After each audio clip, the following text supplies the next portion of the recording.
नमस्कार साथियों। तो आज है 11 फरवरी 2025। बाजार में आज फिर से गिरावट हुआ, जहां पे निफ्टी 50 क्लोजिंग दिया 23,071 पॉइंट पे।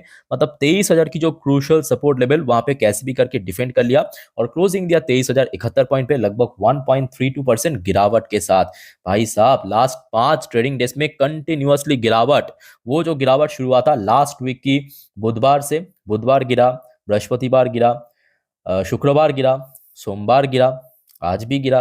कंटिन्यूअस डिक्लाइन चल रहा है। और सबसे खतरनाक बात यह है कि देखिए, बाजार में जितना गिरावट हो रहा है तो हो रहा है, बैंक निफ्टी गिर रहा है, निफ्टी फिफ्टी गिर रहा है, बट मोस्ट इंपॉर्टेंटली जो mid cap sector, small cap sector और पीएसयू इतना जबरदस्त बम्बू दे रहा है रिटेल इन्वेस्टर, मतलब पूछो ही मत। सीरियसली बोल रहा हूँ। मतलब मैं तो वही सोच रहा हूँ कि जो न्यू इन्वेस्टर्स अभी अभी 2-4 महीने हुए बाजार में आया है, उनका हालत क्या होगा, है ना। आज बाजार की ओपनिंग ही एकदम फ्लैट था। एज सच कोई बहुत वीक या बहुत स्ट्रॉन्ग ओपनिंग नहीं था, बट ओपन होने के तुरंत बाद ही एकदम से ड्रॉप हुआ। हाँ, फर्स्ट हाफ में सस्टेन कर गया था 23,200। अब 1 बजे के अराउंड जैसे ही देखिए 23,200 का लेवल टूटा, सीधा सीधा नीचे एकदम मुंह के बल गिरा और इवन 23,000 की भी कुछ मिनटों के लिए नीचे पहुंच गया था, 22,986 पॉइंट पे, है ना। तो मतलब आज गिरावट दोस्तों काफी स्ट्रॉन्ग था, बहुत स्ट्रॉन्ग गिरावट था। अब बात ये नहीं कि कहाँ पे गिरावट है, गिरावट चारों तरफ हो रहा है। आप small cap, mid cap, PSU इसको तो आप साइड में रखिए, इसमें तो गिरावट हो ही रहा है, 3%, 2%, 4% डिपेंड कर रहा है। बट जो blue chip sectors and shares है, उस पर भी भारी भरकम गिरावट। जैसे कि आप बैंक निफ्टी को देखिए, लास्ट डे 50,000 की नीचे क्लोजिंग दिया, आज 50,000 के नीचे ओपन हुआ और क्लोजिंग दिया है 1.16% नीचे। ये तो बड़े बैंक की सेक्टर है, बैंक निफ्टी। इसके अलावा आप देखिए, आज ये देखिए, मैं आपको थोड़ा सा वेट, ये देखिए आईटीज 1.47% की गिरावट, बैंक निफ्टी 1.16% की गिरावट, फार्मा सेक्टर तकरीबन 2%, Nifty finance 1.33%, FMCG 1.94%, FMC sector भी गिर गया, एमएनसी सेक्टर 1 पॉइंट, ये देखिए 71%, सर्विस सेक्टर 1.28%, एनर्जी सेक्टर 2.1%। जरा सोचिए, एनर्जी सेक्टर में 2.1% की गिरावट, रियलिटी सेक्टर में 3% की गिरावट, पीएसयू बैंक तो धोखे साफ हो गया, 2% की गिरावट, पीएससी सेक्टर भी धोखे साफ हो गया, 2.67% की गिरावट, कंजप्शन सेक्टर भी 2% की गिरावट, ऑटो सेक्टर पर भी बड़े auto company Tata, Mahindra, Suzuki, Hyundai सब गिर रहा है, 2.5% के आसपास गिर गया। मीडिया सेक्टर भी धोखे साफ हो गया। मेटल सेक्टर लास्ट डे भी भारी भरकम गिरावट था टैरिफ की वजह से, आज भी देखिए 1.74% की गिरावट देखने को मिला। ठीक है, तो ओवरऑल बात करें, ना केवल आपके पोर्टफोलियो में, जितने भी भारत की बड़े बड़े निवेशक हैं, हर एक की पोर्टफोलियो में गिरावट हुआ। अब सबसे बड़ा क्वेश्चन मार्क ये है कि आज जो इतना बड़ा गिरावट हुआ, इसके पीछे वजह क्या है। देखिए, बहुत सारे मेजर एंड माइनर रीजन है, क्योंकि देखिए पर्टिकुलर एक रीजन की वजह से गिरावट हो नहीं सकता। बहुत सारे प्राइमरी कारण भी है, सेकेंडरी कारण भी है, जैसे कि मेजर एंड माइनर। जैसे कि देखिए, कल रात में हमने देखा था कि डॉ जोन्स में क्लोजिंग तो ठीक ठाक हुआ था, 0.38%। इवन नैस्डैक की क्लोजिंग और भी बड़ी यहाँ पे बढ़िया था, 0.98%, ऑलमोस्ट 1%। बट आज सुबह सुबह डॉ जोन्स की फ्यूचर देखिए, मैं आपको क्यों लास्ट मतलब रात की जो 10:30 वाली वीडियो में बार बार कहता हूं कि देखिए, सुबह इंडियन मार्केट ओपन होने से पहले चेक कर लेना बस एक बार डॉ जोन्स की फ्यूचर, नैस्डैक की फ्यूचर। सुबह से ही देखिए नेगेटिव, अभी भी आप देख सकते हो नेगेटिव में है। ठीक है, अच्छा वेट, नैस्डैक की फ्यूचर देखिए, नैस्डैक की फ्यूचर सुबह यहाँ पे ओपन हुआ, अभी कहाँ पे चल रहा है, 0.42% नीचे चल रहा है। तो मतलब आईटी सेक्टर क्यों गिरावट हुआ समझ आ चुका है। दूसरी बात, आज रात में यूएस मार्केट फिर से वीक रह सकता है, हो सकता है एक अच्छा मतलब एक वीक ओपनिंग, उसके बाद क्या होगा वो बाद में देखा जाएगा। अच्छा, इसके अलावा देखिए कुछ और भी वाइटल रीजन है। जैसे कि देखिए, घूम फिर के वही ट्रम्प पे आके हम रुक जाते हैं। ट्रम्प की जो tariff escalation spark global fears, कैसे, ये तो हो चुका है, इस वजह से तो ऑलरेडी लास्ट डे मतलब 10 तारीख को गिरावट हो चुका है।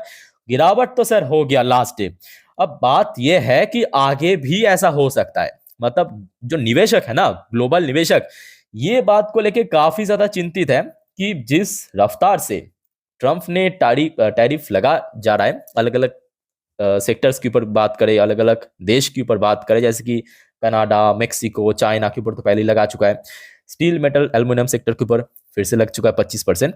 तो ये कहीं ना कहीं आगे भी हो सकता है, और भी बहुत सारे क्षेत्रों पे हो सकता है, और अलग अलग देशों के ऊपर हो सकता है। तो जिसको लेके बाजार बहुत चिंतित है, गंभीर है। ठीक है, अच्छा दूसरा पॉइंट यहाँ पे जो मेंशन किया, रूपी वॉलिटिलिटी एड्स प्रेशर। ऑब्वियसली बात है, रूपी अगर इतना वॉलेटाइल रहेगा, इतना वीक रहेगा, एफएस द्वारा सेलिंग ही होगा, इसमें कोई चिंता करने की बात नहीं है। नेक्स्ट देखिए पॉइंट मेंशन किया, वीक अर्निंग। ये बात भी सही है कि जहाँ पे हमने देखा था फाइनेंशियल 25 में Q1 की अर्निंग वीक था, Q2 की वीक था, उसके बाद देखिए कुछ तो बेटर होने का उम्मीद था Q3 में। अनफॉर्चुनेटली Q3 भी लगभग वैसा ही हमें देखने को मिला कंपेयर टू Q1 Q2। तो कहीं ना कहीं बाजार को भी काफ़ी हद तक डिसअपॉइंट किया इस चीज़ को। अच्छा, global market under pressure, obviously बात है कि एशियन पैसिफिक बाजार भी इंडियन मार्केट के साथ साथ प्रेशर में आ चुका है। वैल्यूएशन कंसर्न बात तो है कि देखिए मिड कैप स्मॉल को ऑलरेडी गिर चुका है, और कितना ये उतना मैं कहूँगा सीरियस रीजन नहीं है। अच्छा, मैं आपको एक और वेबसाइट है इकोनॉमिक टाइम, वहाँ पे भी दिखाता हूँ। यहाँ पे भी देखिए सेम पॉइंट मेंशन किया, पहले वाला पॉइंट वही, सब वेबसाइट एक ही पॉइंट को हाईलाइट कर रहा है, वो जो ट्रम्प टैरिफ हाइक लगातार करता जा रहा है, आगे किसके ऊपर होगा यही अभी देखने वाली बात है। ऑलरेडी 3 देश, एक हो गया आपका मैक्सिको, कनाडा, चाइना के ऊपर कर चुका है, सेक्टर वाइज भी कर चुका है मेटल सेक्टर के ऊपर। अब उसके बाद निशाना कौन है, अब ये देखने लायक रहेगा, तो जिस वजह से बाजार काफी घबराए हुआ। और दूसरा पॉइंट जो पहले वाली वेबसाइट में मेंशन नहीं किया, इसी हफ्तों में एक्चुअली ये देखिए फेडरल रिजर्व की जो पॉयल है, मतलब जेरम पॉयल साहब की टेस्टिमोनी, बेसिकली एक प्रेस कॉन्फ्रेंस होगा, और उस प्रेस कॉन्फ्रेंस में आगे बहुत सारे चीज के ऊपर एस्टिमेट आएंगे। ठीक है, जैसे कि यहाँ पे मेंशन भी किया कि देखिए इसके पहले जो banking, housing, urban affair committee, his remark on tariff inflation will be closely watch to clues future monetary policy, future में क्या हो सकता है। तो ये मीटिंग दोस्तों आपको इसी वीक में देखने को मिलेगा, मोस्ट प्रॉब्ली वेडनेसडे, हाँ 12 तारीख को, कल कल रात को एक्चुअली। ठीक है, तो जिसको लेके भी बाजार थोड़ा सा नर्वस है। यहाँ पे भी सेम चीज मेंशन किया, persistent FIS selling, continuously selling चल रहा है, और जो डॉलर इंडेक्स लगातार स्ट्रांग होता जा रहा है। इसके अलावा देखिए कुछ और पॉइंट्स है, फैक्टर्स है, जैसे कि आप देखिए इंडियन करेंसी की वैल्यूएशन एक्चुअली थोड़ा सा इंक्रीज हुआ है आज सुबह से, मतलब कल तक अगर आप देखेंगे ऑल टाइम लो को टच किया था, 88 पे पहुंच गया था, $1 के अगेंस्ट में इंडियन करेंसी 88 रुपीज में पहुंच गया था। ठीक है, जो कि अभी आप देख सकते हो 87 को ब्रेक करते हुए 86.82 पे पहुंच चुका, मतलब प्राइस के अनुसार गिरावट हुआ, वैल्यूएशन के अनुसार ऐड हुआ, मतलब वैल्यूएशन बढ़ा है। ठीक है, तो ये अच्छी बात है, कोई भी देश की करेंसी की वैल्यूएशन बढ़ जाना। बट गोल्ड की प्राइस जैसे जैसे देखिए बाजार में अनसर्टिनिटी, बाजार में ह्यूज वॉलिटिलिटी बढ़ेगा, वैसे वैसे गोल्ड के प्राइस बढ़ता जाएगा, क्योंकि ये एक बहुत ही सेफ ऑप्शन, समझ रहे हो ना मैं क्यों आप लोगों को नवंबर 2024 में बार बार हमारे मेन चैनल में कहा था कि गोल्ड के ऊपर नजर रखिए। मेरा सेम स्टेटमेंट देख, आप चाहे तो खुद भी चेकआउट कर सकते हो। वही बात है कि गोल्ड ऐसा कमोडिटी है जो कि हर एक देश एक्सेप्ट करता है। ठीक है, चांद पे भी चलता है, मार्स पे भी चलता है, सूरज पे भी चलता है, डोंट वरी। तो जिस वजह से गोल्ड के ऊपर अभी जो है प्रेशर बढ़ेगा, मतलब प्रेशर बढ़ेगा मतलब तेजी होगा। अच्छा, अब ऐसे सिचुएशन पे कंटिन्यूअसली देखिए एफएस द्वारा सेलिंग चल रहा है। लास्ट डे भी हमने देखा था 2463 करोड़ सेल करके निकल गया एफआईएस ने। ठीक है, फिलहाल आज का डेटा तो अभी तक आउट नहीं हुआ, मोस्ट प्रॉब्ली शाम के 7-8 बजे पे आउट हो जाएगा, और जब भी आउट हो जाएगा डेफिनेटली मैं आपको मेरे इंस्टा स्टोरी में शेयर कर दूंगा। ठीक है, और आप मुझे चाहे तो फॉलो कर सकते हो इंस्टाग्राम, फेसबुक में, लिंक आपको नीचे डिस्क्रिप्शन बॉक्स में मिल जाएगा। अच्छा, नेक्स्ट बात करेंगे जापानीज मार्केट। अब देख लेते हैं कि एशियन पैसिफिक मार्केट में क्या हालचाल।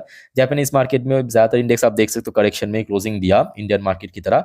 Chinese market last day actually काफी गेनिंग में क्लोजिंग दिया था, बट आज स्टिल उसमें भी गिरावट हुआ, देख सकते हैं हर एक इंडेक्स। हांगकांग मार्केट भी ज्यादातर इंडेक्स नेगेटिव में क्लोजिंग दिया। साउथ कोरियन कॉस्पी, KRX, कॉस्डेक्स सब थोड़ा सा गेनिंग में साथ। उसके अलावा देखिए इंडियन मार्केट तो आज गिरा ही है, ताइवानिश मार्केट पॉजिटिव में closing, Australian market flat closing. Pakistani बाजार में आज एक अच्छा रैली हुआ कंटिन्यू गिरावट के बाद, पाकिस्तानी मार्केट में तेजी हुआ। ठीक है, अच्छा बात करेंगे दोस्तों कुछ इंडिविजुअल कंपनी की शेयर्स के बारे में, बट उसके पहले अगर आपको वीडियो अभी तक अच्छा लगा, इन्फॉर्मेटिव लगा, प्लीज दोस्तों वीडियो को लाइक करके जरूर एनकरेज करना। अच्छा, सबसे पहले हम बात करेंगे निफ्टी की सबसे वाइटल कंपनी, बिकॉज इसका वेटेज इंडिविजुअली सबसे ज्यादा है, ऑलमोस्ट 12% की ऊपर, इस पे आज 0.86% की गिरावट। रिलायंस की इंडस्ट्री के अंदर भी 1.28% की गिरावट था। ICICI बैंक लास्ट डे थोड़ा पॉजिटिव में क्लोजिंग, बट आज सस्टेन नहीं कर पाया, वहां पे गिर गया। इसके अलावा IT स्टॉक्स की बात करें, इन्फोसिस मार्जिनल क्लोजिंग दिया, TCS के अंदर काफी गिरावट था 1.73, विप्रो के अंदर भी तकरीबन 2% की गिरावट, same HCL technology, tech Mahindra के अंदर भी देखने को मिला।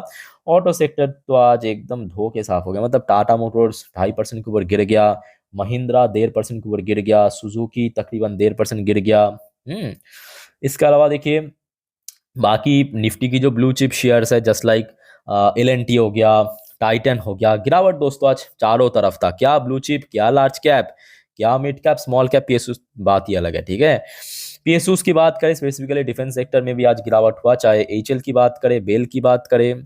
अब देखिए एपीएफसी सरकारी कंपनी, कितने बढ़िया कंपनी, कल इसका रिजल्ट आउट होगा 12 तारीख को, ठीक है। एचएल का भी रिजल्ट आउट होगा, 5% क्रैश कर गया पीएफसी बिन वजह।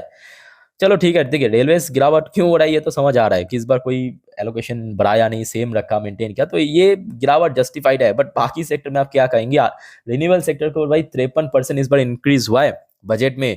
तो गिरावट जब होगा चारों तरफ से होगा, ऐसे कोई बात नहीं कि सिर्फ आपके पोर्टफोलियो में हो रहा है, हर किसी की पोर्टफोलियो में हो रहा है, हर किसी की पोर्टफोलियो, मेरा पोर्टफोलियो में भी हो रहा है, जो भारत की टॉप निवेशक है उनकी पोर्टफोलियो में भी हो रहा है, या एक एक दिन पुराना जो बिगिनर्स है उनकी पोर्टफोलियो में भी हो रहा है। केएनएस टेक्नोलॉजी आज सबको चौंका के रख दिया सीरियसली। शुरू में 6 से 7% गिर गया था, शुरू में एकदम, ये देखिए 6 से 7% गिर गया था, उसके बाद उतना बार रिकवर भी कर गया, मतलब गजब चीज चल रहा है। टाटा पावर गिर गया, प्राइवेट कंपनी में क्या कहेंगे, दीपक नाइट्राइट केमिकल सेक्टर की दिग्गज कंपनी गिर गया। बट कुछ शेयर में दोस्तों लास्ट डे रिजल्ट आउट होने के कारण पॉजिटिव में भी क्लोजिंग दिया, जैसे कि क्रिजील हो गया 5.5% पॉजिटिव में। इसके अलावा हैप्पीएस्ट माइंड के अंदर भी तकरीबन 7% की मूवमेंट देखने को मिला। बट ओवरऑल बात करें, बाजार की सेंटिमेंट सीरियसली बहुत खराब है। अब ऐसे मार्केट में देखिए विदाउट पेशेंस कुछ नहीं होगा, अदरवाइज सब विप्ड आउट हो जाएगा पैसा। सीरियसली आज भी आप देख लीजिए 9 लाख करोड़ दोस्तों एक दिन में विप्ड आउट हो चुका है, गायब हो चुका है, ठीक है। बाकी दोस्तों और कोई जानकारी पाना है बताइए कमेंट करके, कमेंट बॉक्स में। फिलहाल इस वीडियो को वाइंड अप करता हूँ। टेक केयर, बाय बाय, जय हिंद।